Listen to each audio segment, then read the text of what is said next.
Okay, so let's move on with this series, shall we? I'm sorry for the delay, but we've been uploading other stuff and taking care of other StarCraft2 related elements and issues, especially trying to contact some of the pro gamers that usually stream so they can allow me to just share some of those streaming VODs. I find them interesting, and it's something different that you don't see that often on YouTube, so I think it's cool to take a look at their perspective over the game, how fast they play it, the multitasking, the APM, and well, I'm gonna try uploading some more of those and just share it with all of you.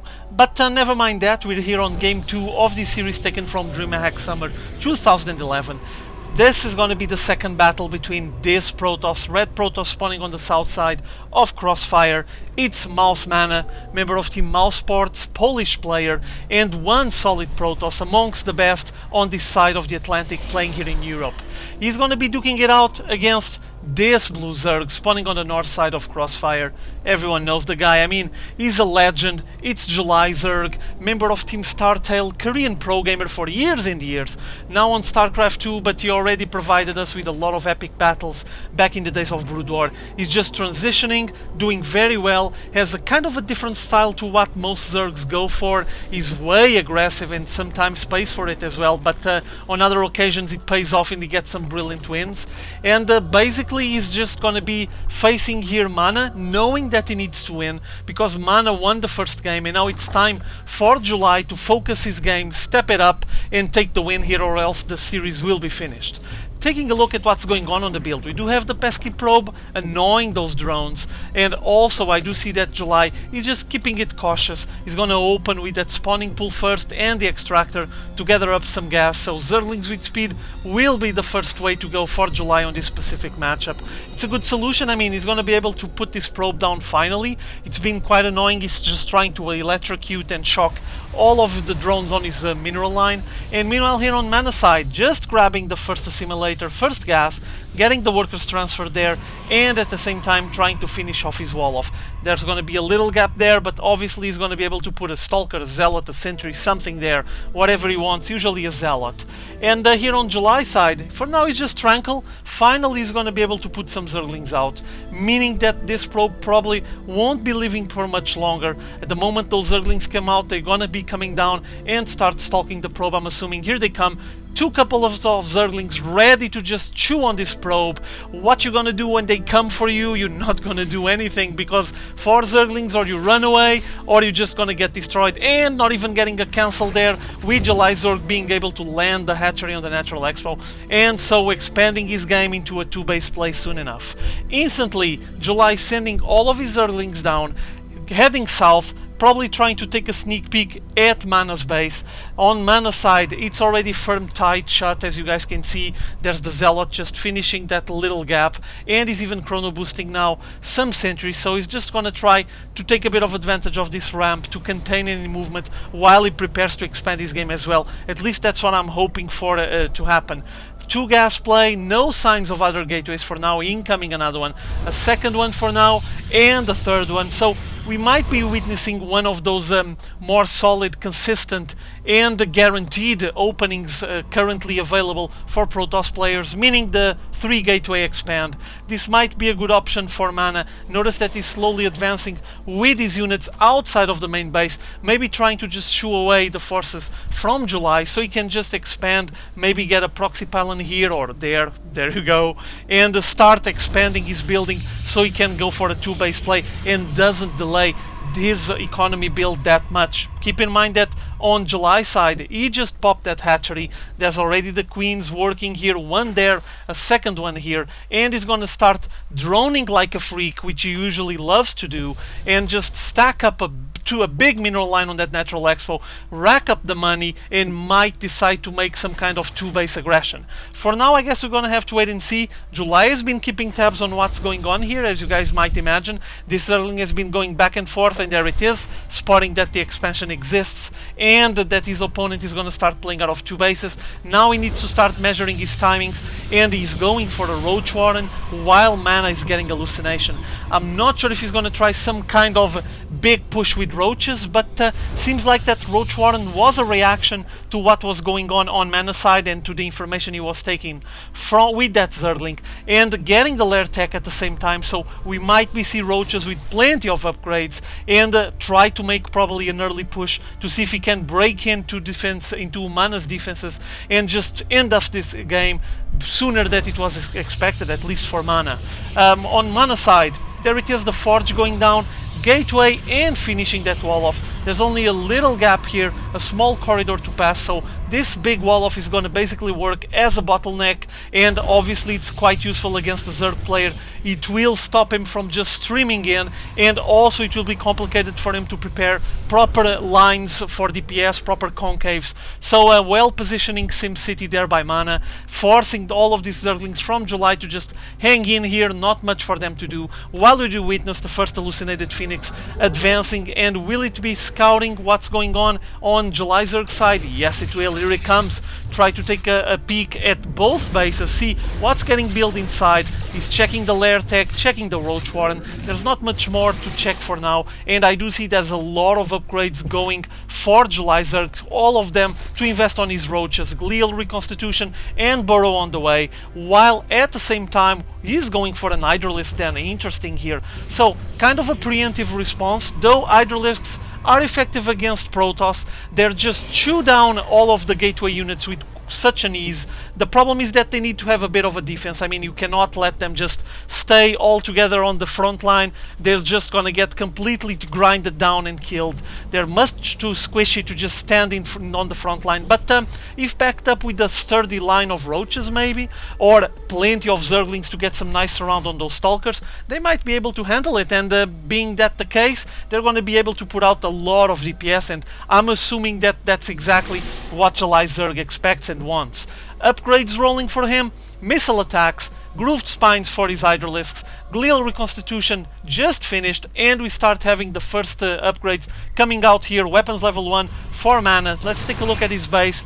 We do have here that robotics facility. There a changeling trying to enter the base, but got a big shot. Oh, there it is. He actually was able to just cross from one side to the other. I'm assuming, being this overseer still alive and kicking, just got a couple of pokes there.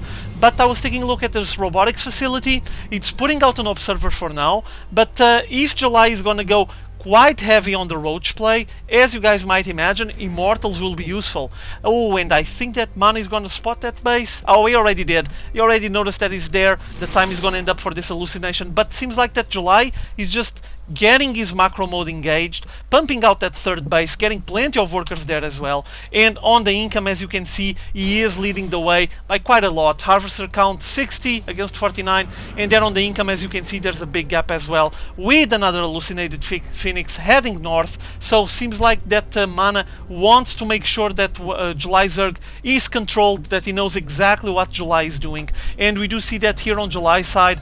I can see a Spire, I'm sorry. There it is on his main base. So some Mutalist play ensuing, or maybe some Corruptors to back up his play style so he can help out countering any kind of Colossus play. There's the robotics facility on the back of the base. We already have here more pylons coming up, and I do see, there it is, robotics bay with already the extended thermal lance. So he's going for a Colossus, and we're gonna have the Spire providing probably Corruptors to shoot down those Colossus and being used as a proper counter. As you can see, the unit composition makes sense for now. I mean, roaches and the Hydralisks, just a couple of Zerglings there, with July beastly engaging his macro mode, no questions asked, going for a fourth base really quickly, and Mana spotted it with that hallucinated Phoenix. So this is going to be troublesome. This means that JulyZerg needs to get some defenses on that area. Not sure if he has what it takes at the moment. I mean, he's expanding quite fast, so he might not have a big enough army to just be able to distribute it over 4 bases right now. The hallucination still going back and forth, taking here a peek at what's going on inside the main base, noticing that Spire, so he knows exactly what JulyZerg is going for. Also, he noticed that JulyZerg went for that macro mode and went for a fourth base, so he's grabbing his third so he doesn't get too delayed on his economy game. We do see that July is still way ahead, and incoming the Colossus, backed up by a lot of Stalkers, with the Roaches apparently trying to get a flank here on the left side. There they are. And how are we on the upgrades? I need to take a look at that. The Stalkers are 1-0, the Roaches are 1-0. So similar on the upgrades, with those Colossus just taking the advance there, taking the point position. Might be a bit risky with no defenses whatsoever. On the production tab, JulyZerg still going for more and more upgrades for his Roaches, now getting that tunneling clause, meaning he's soon enough is going to be able to just walk under all of these units and just pop on top of them. A big clash ensuing here with a lot of Corruptors showing up from the back and starting to snipe those Colossus. Well played here by July.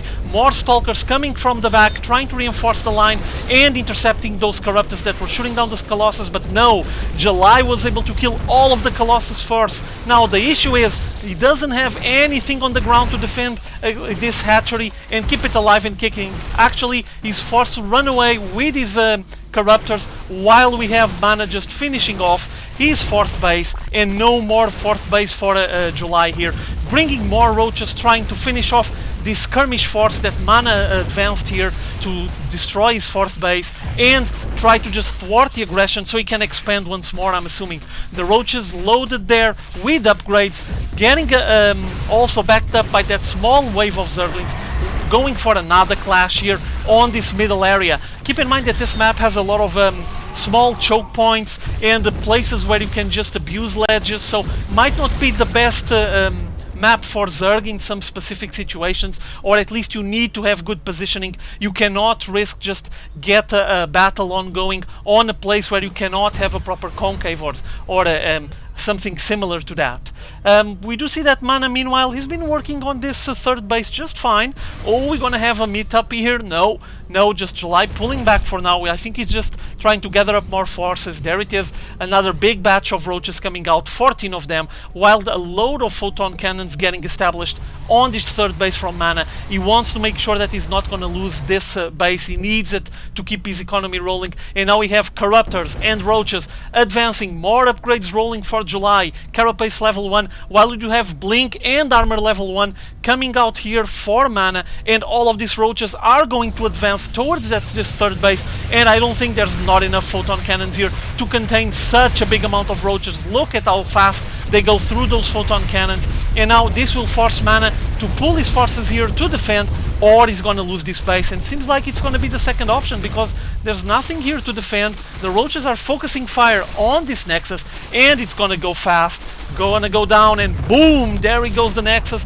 Bye-bye with JulyZerg, instantly changing his direction towards this expo, the natural expo, 2nd base of Mana, and a big battle ensues here with the beautiful Roaches getting burrowed and tunneling claws just crawling their way towards this Stalker force, and now they're right on top of the Stalkers, with the Corruptors still intercepting any Colossus play. Now there's not much for them to do actually, and there's all of these Stalkers trying to defend, but the Roach wave is getting way too big. They're basically knocking on the door on this natural expo, and there's not many defenses here to hold July's aggression. He's gonna be able to go to town on this natural expo, and if that happens, what's gonna be the consequence is that Mana will be playing out of a single base and way behind on his economy, so he just GG's out of the match and wraps up this battle, allowing July to tie the series 1-1. Interesting move here by July, very well played. This mass Roach was very effective, backed up by the Corruptors that sniped all of those Colossus.